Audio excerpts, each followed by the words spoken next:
From the world of politics to the world of business, this is Balance of Power.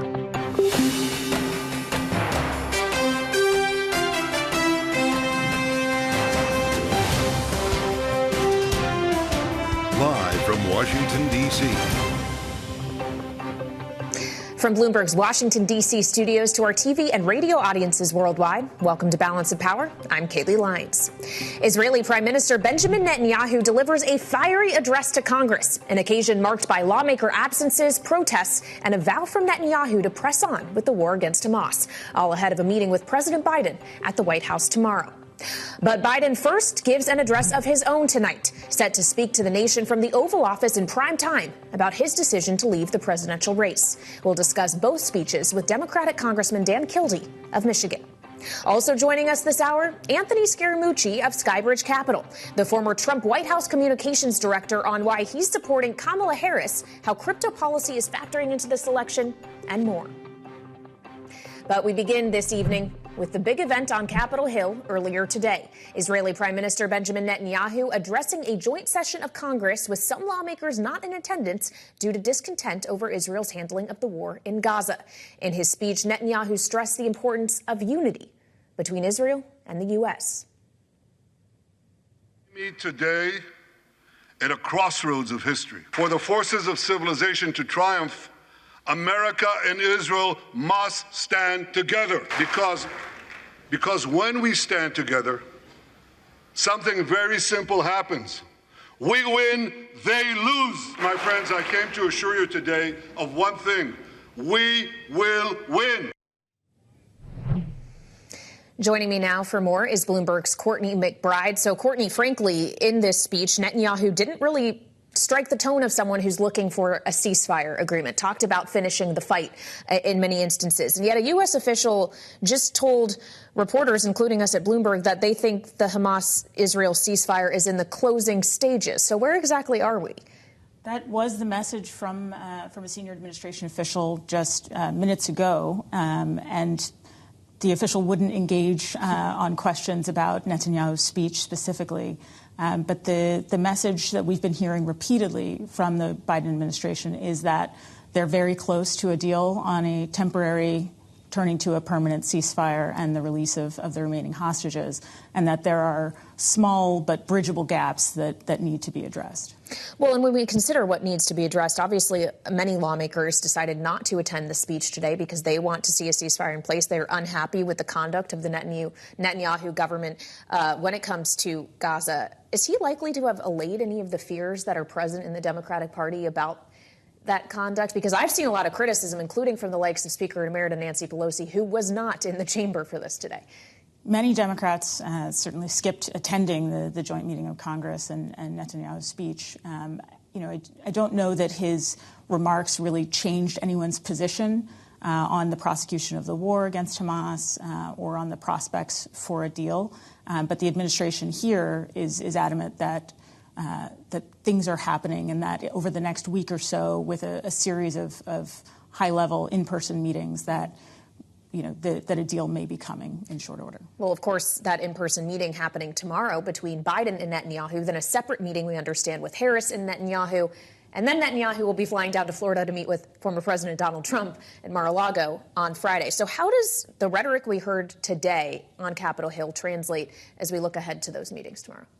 There has been a lot of discussion of the possibility that some of Netanyahu's public rhetoric has been for more domestic consumption and doesn't necessarily have much bearing on his willingness to agree to a ceasefire that would help to release the hostages. Tomorrow, he will meet with President Biden, and that is expected to happen around 1 p.m., followed later, as you said, with a separate meeting with Vice President Harris.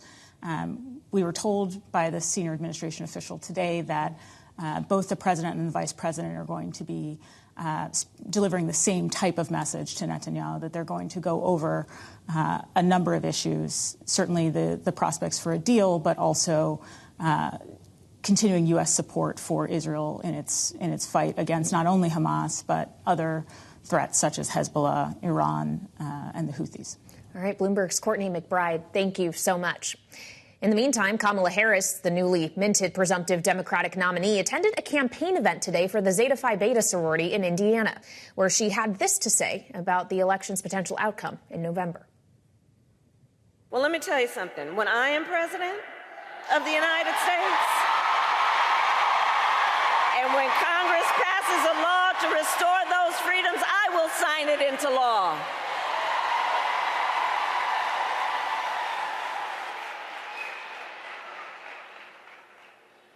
We are not playing around.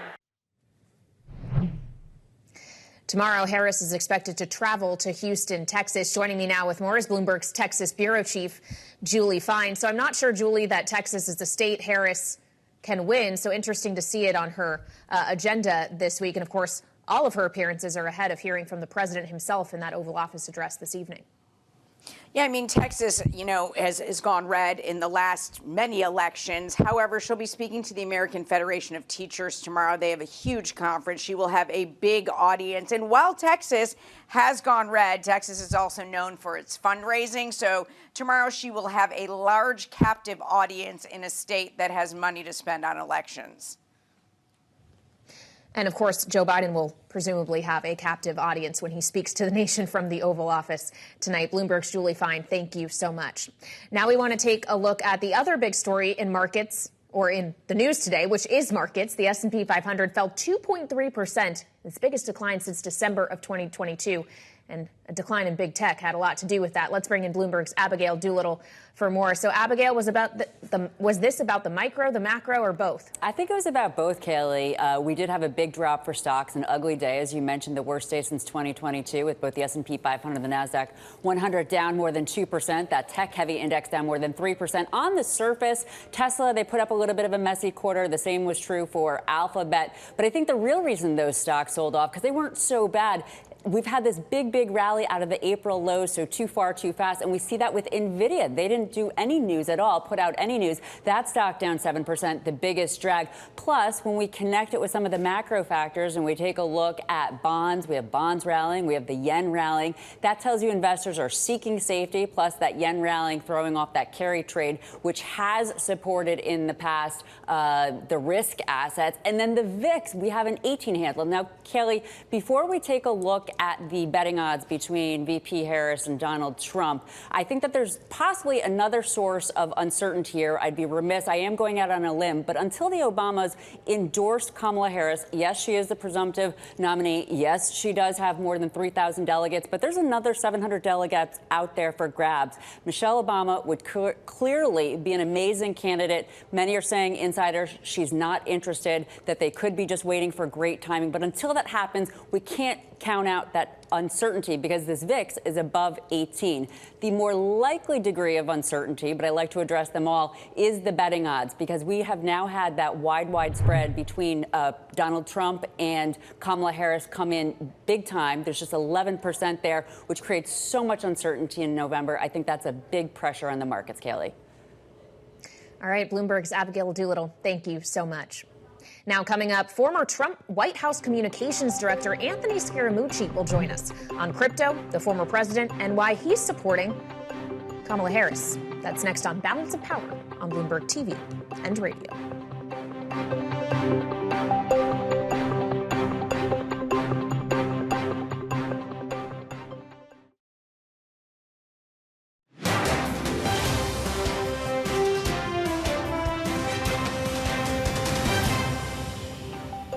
As we work to build a brighter future and to move our nation forward, we must also recognize there are those who are trying to take us backward. You may have seen their agenda. Part of it is called Project 2025. Now, can you believe they put that in writing? 900 pages of it. That was Vice President Kamala Harris earlier discussing Donald Trump and Project 2025 as she prepares for a general election contest against him in November. And joining us now is someone who briefly worked for Trump but is now supporting Harris. Anthony Scaramucci of Skybridge Capital, who served as White House communications director during the Trump administration, is with us alongside Bloomberg's Sonali Basak. So, Mr. Scaramucci, thank you so much for being with us. You, of course, are behind Harris. You don't have kind words often for Donald Trump. We know that. My question is, how many people like you do you think are out there? People who were used to be supportive of Republicans, who were looking for another choice. Do you expect we could see a wave of donors like yourself moving toward Kamala Harris? Well, I certainly think you've seen that since the announcement and the switch away from President Biden. Hundreds of millions of dollars have been raised. And these are entrepreneurs, corporations, Silicon Valley billionaires, Wall Streeters. There's a whole collection of people that understand the danger of Donald Trump. Obviously, Vice President Harris was talking about Project 2025. I would suggest everybody to read it. Mr. Trump is trying to distance himself from it, but all of his acolytes are there writing it. Right there inside Project 225 is the deportation of 15 million immigrants. He says that from the stump. So he's obviously not distancing himself from that. And it represents something that I think is very un-American and very dangerous.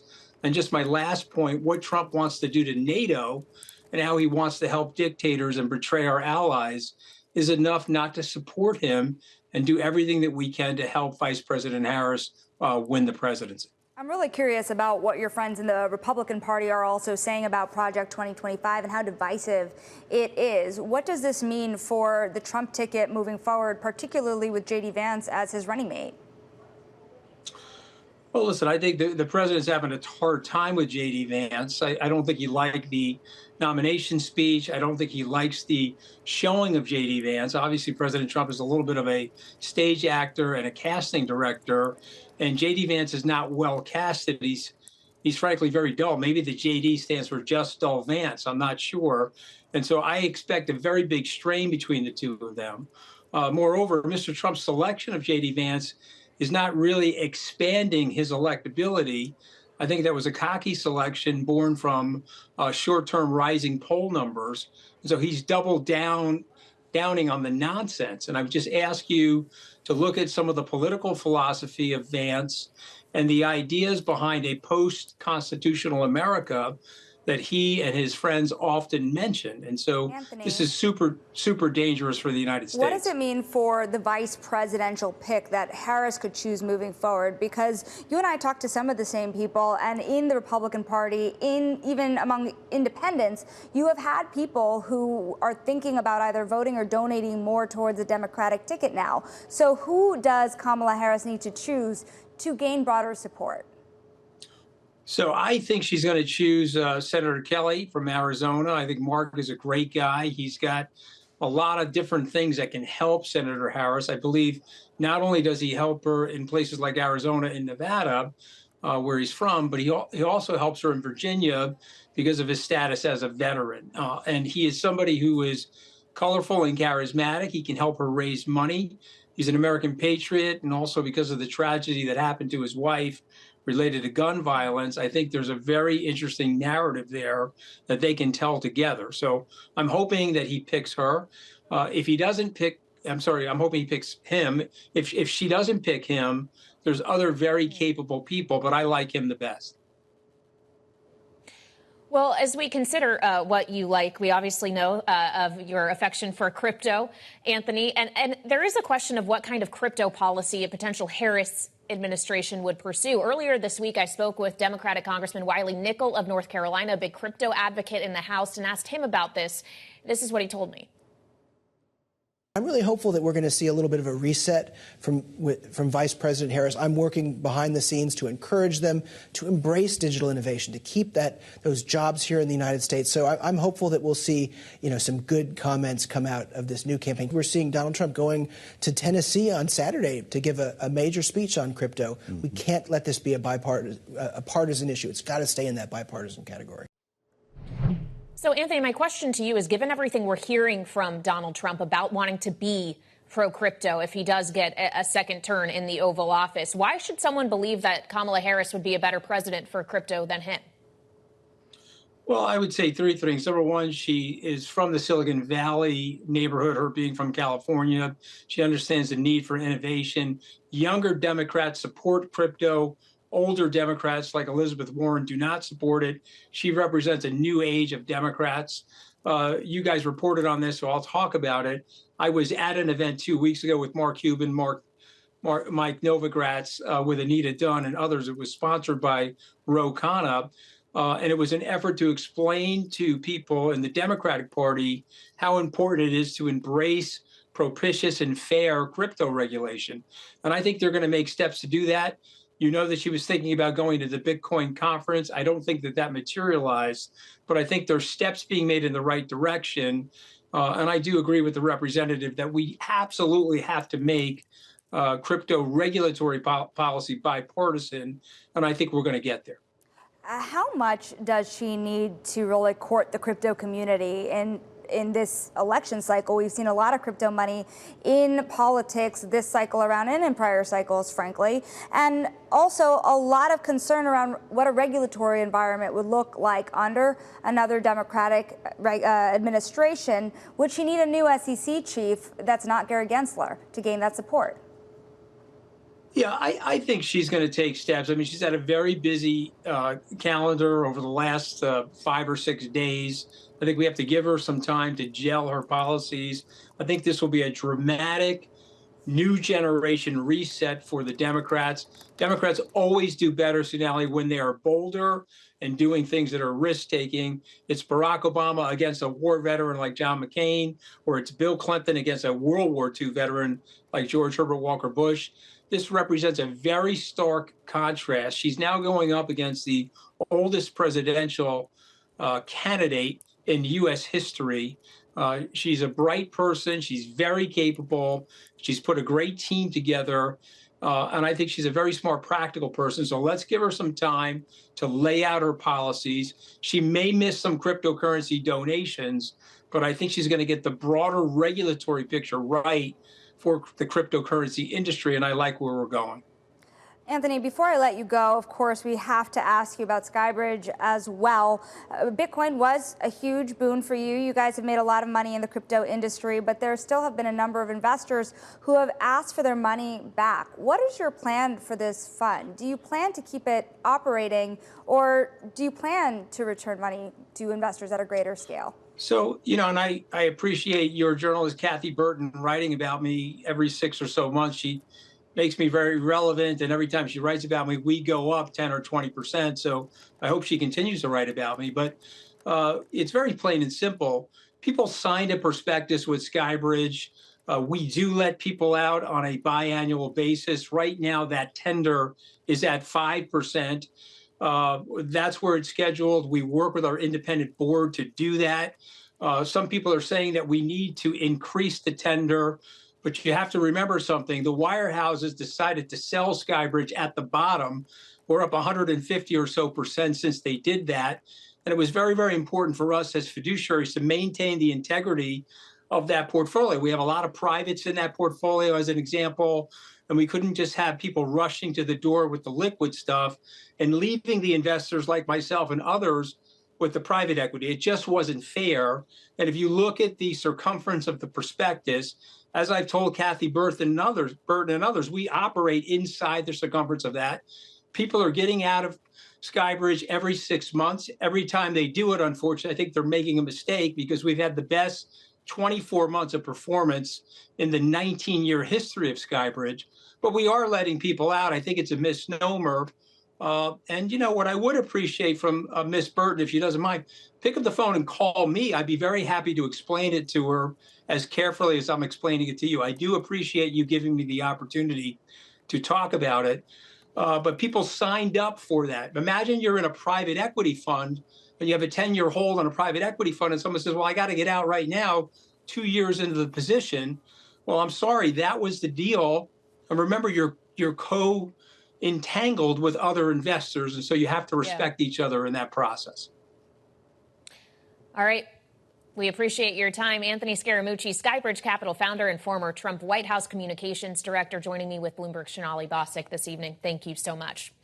Now, still ahead, we'll break down the tech sell-off we saw on Wall Street today and get the latest with Bloomberg's Ed Ludlow from San Francisco next on Balance of Power on Bloomberg TV and radio.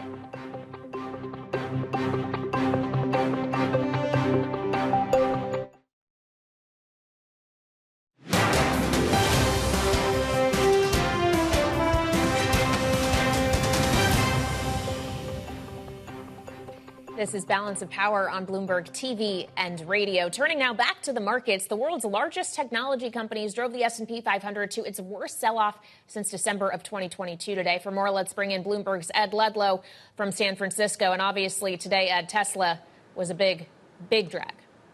Yeah, Tesla and Alphabet, the parent of Google, investors right now when it comes to AI have very high expectations that all of the billions of dollars that have gone into sort of R&D and infrastructure investments were going to immediately materialize into top-line growth, and it's just not happened. So in both Tesla and in Alphabet's case, there are sort of some idiosyncratic stories, but that's what joins them, that investors just didn't get what they want. And given that they were the first two to jump out of that pile of Magnificent Seven, it's a little worrying where we go from here.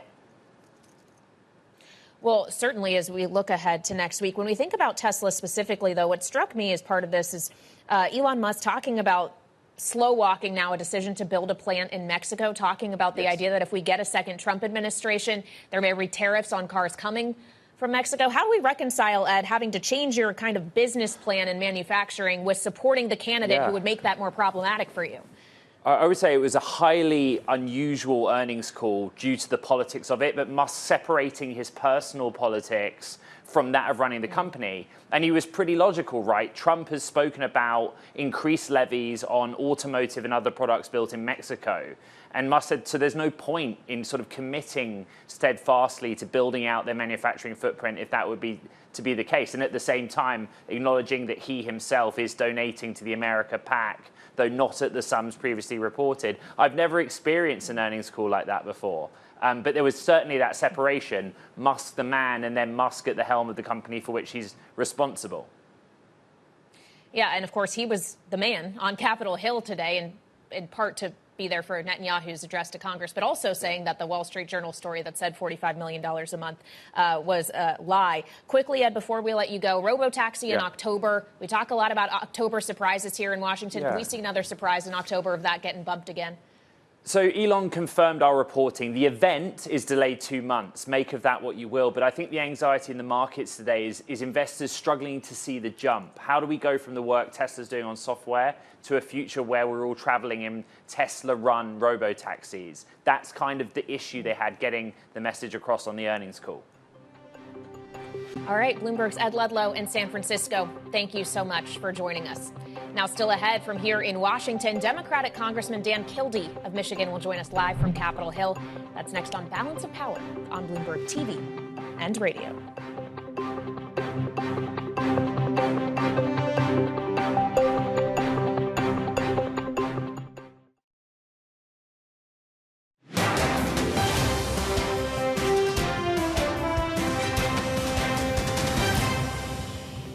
The reason why I made the decision that I did in terms of not attending is after meeting with families of hostages, American hostages yesterday, the one ask they had of us was to put pressure on Benjamin Netanyahu to agree to the ceasefire deal, to publicly agree to it. And he's not meeting with us here on the Hill. So this is one way that I thought I could make a statement to try to get to that ceasefire deal. Democratic Congressman Ami Bera of California speaking with me earlier today here on Bloomberg TV and radio about why he chose not to attend Israeli Prime Minister Benjamin Netanyahu's speech before Congress today. Among the Democrats who did attend, Senate Majority Leader Chuck Schumer. Even though I disagree with many of Bibi Netanyahu's policies, I will attend the speech because the United States relationship with Israel remains ironclad and transcends any prime minister or president, and we must do all we can to get our hostages home. And joining us now from Capitol Hill is another Democrat who was in attendance, Congressman Dan Kildee of Michigan. Sir, thank you so much for joining us here on Balance of Power. You obviously made the choice to go there, to sit in the chamber, and to listen to Netanyahu. Are you happy with what you heard? You know, I was not particularly happy with the speech. There wasn't really much new. I was hoping that maybe he would make a gesture toward the ceasefire agreement that President Biden has proposed. I was actually quite disappointed in Prime Minister Netanyahu's characterization of people who disagree with him. Look, I understand that people have differences, but he chose to cast any protest against his policies as being the subject of manipulation from Iran. Now, that may be happening, for sure, but that doesn't mean that everybody who disagrees with him or protests against him or his policies is somehow being manipulated. I thought that was an unfortunate characterization on his part, especially when about 7 out of 10 Israeli citizens would like to see Netanyahu depart the political stage. He's not a popular guy there, and I don't think he did anything to help himself here. Well, Congressman, it's worth pointing out that President Biden hasn't been ultra popular with some constituencies, also because of the question of Israel and his handling of the ongoing war in Gaza. When we think about protesters, we certainly saw a protest vote during the primary cycle, even though he is no longer running. It raises the question of whether Kamala Harris, now that she is the presumptive Democratic nominee, is going to face the same issue with young people, with Muslim Americans. How does she skirt around that? Well, I don't think she can skirt around it. She has to deal with it head on and articulate her vision. She's been President Biden's vice president. She's been his partner. But there is something that happens when you become the candidate yourself. She's still the vice president, but she will have to articulate her own views. And I think it remains to be seen if she's able to do, as you said, have any impact on the way President Biden is perceived on this issue. I'm a Democrat, and I'm a supporter of President Biden, but I have disagreed with him on his policy toward the prosecution of this war. It's evolved, I will say that, but I have expressed my disagreements with him as well. And that's why I was disappointed in Prime Minister Netanyahu's approach. Disagreement is democracy. Disagreement does not mean that because somebody has another view that they should be demonized or vilified or ridiculed as if those views are not legitimate. I think that was a mistake. Well, of course, we'll see Netanyahu tomorrow at the White House meeting with President Biden and then separately with Vice President Harris. When we think about your state in particular, Michigan, this was one of the areas in which we thought the protest vote over Israel and the Palestinian cause was be most problematic for Biden. What is the winning message for Kamala Harris for Michigan, knowing it is a critical swing state, not just on that issue, but the issues that resonate for your constituents and others across the state? I think it really always comes back to the economy. The economy has been a challenge, but it's moving in the right direction. We've had incredible job growth, where the economy is growing. Inflation, while still a problem, is beginning to come under control. Even the Fed is beginning to recognize that. But I think what Vice President Harris is going to have to do is articulate a vision for the future. What I suggest she focus on is to continue to work on those kitchen table issues. One in particular is the affordability of housing. That's a challenge across the economic spectrum. So my advice, to the extent that anyone is listening, is to lean in on that issue because it makes a difference. That's one. I think the other difference that we see is not just on policy, but enthusiasm about the next generation, about sort of turning the page, passing the torch, whatever euphemism we might want to use. You know, we had a 77-year-old Donald Trump, an 81-year-old Joe Biden, and a lot of people back home that I was hearing from were saying, look, we want the next generation to have their shot. Now we have that possibility with Kamala Harris as the presumptive nominee of the Democratic Party. And I think that has to be part of the message. Well, as we talk about messaging and turning the page, Congressman, it's worth pointing out you yourself have decided not to seek re-election after your current term. President Biden now has come to that same decision for himself. He will be a one-term president. He's going to explain that to the American people in an Oval Office address in prime time tonight. What do you expect to hear from him? Well, I think what I hope to hear is a chance for him to cement the legacy. When he ran, 4 years ago, He said he wanted to be a transitional president. I believe he did the country a service by ending the first Trump presidency. I think he's also doing a service by handing to the next generation the opportunity to lead.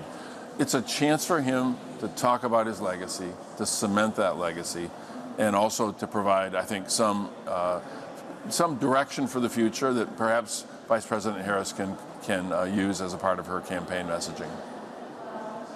Well, I guess I have a question for you about the direction of the more immediate future. If he also uses this speech tonight to in part lay out what he still wants to accomplish with his remaining months in office, can any of that happen with the cooperation of Congress? Is there still room in what is already effectively a lame duck session for him, but is getting close for you guys as well as everybody's heading out of town for the summer starting tomorrow? Is there room for more legislative accomplishment? I think there's room, but I have to be honest with you, I think it's really going to be tough. We have divided government here. There is no true majority in the House of Representatives. Democrats are in the minority, but the sort of governing sector of the Republican conference, they're in the minority too. So you really don't have a functional majority unless there's a way to get a bipartisan deal put together. I think there's one thing we might be able to do, we should be able to do, and that is a bipartisan farm bill. That typically has not been overly political. We ought to be able to do that. We've done it in the past, but it's going to take a change of will in the Republican leadership to say to those dozen or so members who really don't want to be a part of a governing majority that we're going to set them aside and the adults are going to take over. If we did that, we could actually get something like a bipartisan farm bill to the president's desk that I think he would sign. Beyond that, it's keeping the government open, and hope is we're going to be able to do that as well. Well, I'm glad you brought that up, Congressman, because after everybody leaves tomorrow, summer break, you're back September 9th, 3 weeks out from the deadline of September 30th. I'm sure everyone is excited for the summer break, but when class is back in session, what are we in for? I think we're in for a real challenge to make sure that we can keep the government open. And the only way that is going to happen, is if we set aside the partisanship and compromise. Around this town, it's one of the reasons that I get frustrated here, and I'm finishing. Compromise has become a dirty word. Compromise is the way our Constitution was formulated. It's the way our government is supposed to work, and the only way we're going to keep government open is if we come to some sort of bipartisan compromise. We're better off doing that sooner rather than later. I've been disappointed that the appropriations bills that the Republican leadership has put forward have been highly partisan, not the product of bipartisan compromise. Sooner or later, they know they're going to have to compromise in order to keep the government open. Why not just do that now? Why put the country through this? It's not responsible. All right, Congressman, appreciate your time this evening and enjoy your recess. Democratic Congressman Dan Kildee of Michigan, thank you so much. Now, still ahead, we'll continue the conversation on Israeli Prime Minister Benjamin Netanyahu's address to Congress today. Plus, look ahead to what's next for both the Harris and Trump campaigns. Our political panel will be with us next on Balance of Power on Bloomberg TV and radio.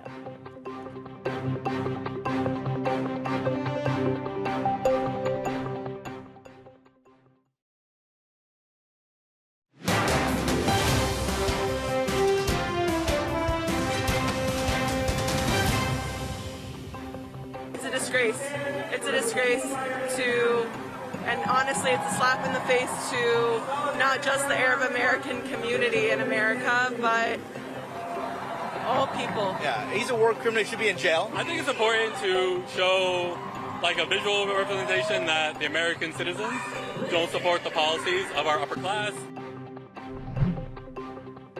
Voices of protesters around Capitol Hill today as Israeli Prime Minister Benjamin Netanyahu addressed a joint session of Congress. It underscores the difficulty of navigating the issue of Israel and Gaza politically in this election cycle. And that's where we begin with our political panel here on Balance of Power on Bloomberg TV and radio this evening. Maura Gillespie is with me, founder and principal of Bluestack Strategies, together with Pat Dennis, president of American Bridge 21st Century. Great to have you both back on the program. Pat, just to begin with you, obviously a lot of Democrats sat out the address today. There has been a lot of upset within the Democratic Party over the Netanyahu government, its handling of the war. And a lot of that upset had actually been channeled toward Joe Biden as well, at least during the course of the primary campaign. Obviously not an issue for him anymore, but how much of an issue is it for Kamala Harris? Yeah, I mean, a lot of people sat it out. I will also say J.D. Vance was not there. True, on the campaign trail. Yeah, running for president, it turns out, does make you quite busy. Look, what really matters here from an electoral standpoint is who's going to be there and stand with our allies. I think something we've noticed with Donald Trump all the time is his foreign policy is about making our allies nervous and cozying up to our enemies. And that's something that I think voters really hate. They don't really understand why he does it. And that's the kind of thing that I think they're going to be focused on. Well, as Pat mentions, Maura, that J.D. Vance was not in the chamber, there has been a lot of attention from Republicans on the fact that Kamala Harris was not presiding over the proceedings today. She, of course, was campaigning in Indianapolis instead. Is Israel one of the primary issues that Republicans are going to be able to focus their attacks on Harris on? They absolutely will. In addition to the border, which, we all know that they're going to hit her on repeatedly for the next few months here, Israel will be one of them. And I think that while J.D. Vance was not there either, it does, the juxtaposition of her speaking at a sorority event versus, presiding over this official joint Congress by a foreign leader.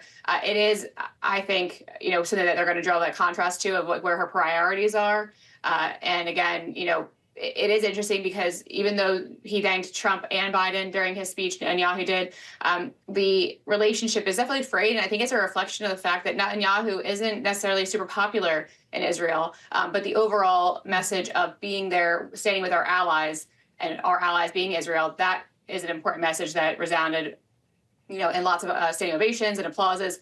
Whether or not you like Netanyahu, the overall message, I think, was a resounding support for Israel and the Israeli people, especially. Well, as Maura talks about the priorities of Kamala Harris, when we look at what she seems to have prioritized this week, she has kind of hit the ground running. She was in Milwaukee yesterday, Indianapolis today. She's going to be in Texas tomorrow. Certainly, she is keeping busy. But knowing we're just weeks away from the convention, she still has a vice presidential pick to make. What is the best way for her to be spending her time right now? Yeah, that pick is going to be really interesting. And look, we have a lot of great choices on the Democratic side. We have a deep bench. I was at the RNC in Milwaukee. I think there was a sense there's some buyer's remorse there on their VP choice. Somebody like J.D. Vance was the choice of Donald Trump Jr., the billionaire Peter Thiel. I think he was kind of like a luxury choice. Like, we can go full MAGA. He's got extreme views that are some of, Trump's worst views, abortion, Medicare, and Social Security, that he really amplifies. So I think there's a lot of buyer's remorse there. And, yeah. Is buyer's remorse something you think the party's feeling, Maura, speaking as the Republican on this panel?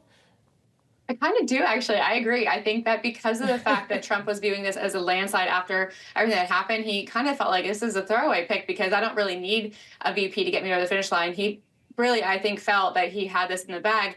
And then Joe Biden drops out. So I don't think that his team around him had prepared him for that outcome. Yes, they were prepared with the Oppo research and prepared to take the attacks to Kamala Harris. That part they had already kind of prepared for. But I do believe that if they had known Joe Biden was dropping out, he may have changed his mind or chose someone different. So it is interesting. I don't know that it's going to change too much right now. It doesn't seem as though the polls are going to swing too much in her direction. But again, we'll see what happens after the DNC convention. There's always a bump after such events. And, she is fundraising and campaigning out this week. So we'll see what happens. But it'll be interesting.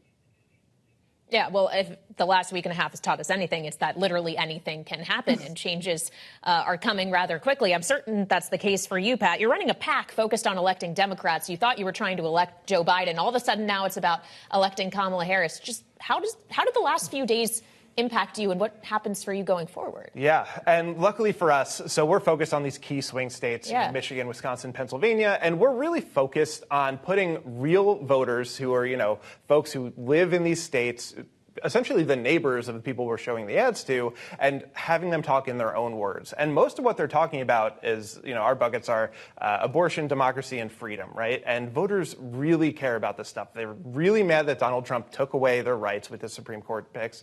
They're really mad that he allowed January 6th to happen on his watch. It's like an emotional issue. So what we do is we just put these people on TV with their direct quotes. We record exactly what they have to say about it, and we find that makes the most effective ads.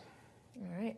Certainly a lot of ads probably having to be rewritten, reworked, because because now it's Harris, not Biden, that we're assuming is going to be up against Donald Trump in November. But speaking of President Biden, he, of course, is set to address the nation tonight. And his first speech since the announcement that he was exiting the race. We'll have more with our political panel next on Balance of Power on Bloomberg TV and radio.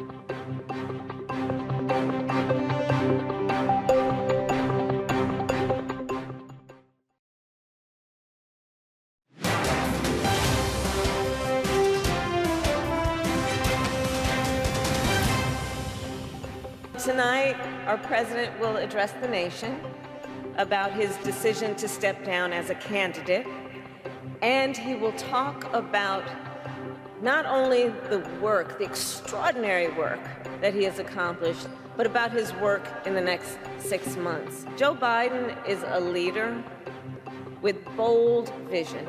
He cares about the future. He thinks about the future. He has extraordinary determination and profound compassion for the people of our country. That was Vice President Kamala Harris earlier today previewing President Biden's big Oval Office address tonight. It's prime time at 8 p.m. Eastern.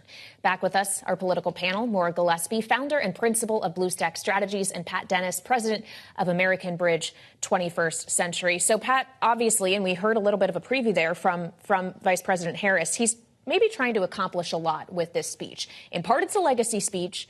In part, it's an agenda speech. In part, it's a campaign speech on behalf of Harris. What do you expect to hear from him tonight? Yeah, and I just want to say up front, I'm really proud of our president, proud to be a Democrat. I think, giving up power voluntarily is not something that, certainly somebody like Donald Trump would want to do, but it's difficult, and it's, I'm just proud. So he's got all these goals to accomplish tonight. I think it's going to be ultimately pretty emotional, but he's going to talk about all the things he's done for the American people. Things that, frankly, I'm astounded we got done. Bringing back chips manufacturing to the United States, investing in infrastructure, passing these giant, extremely consequential, generational bills.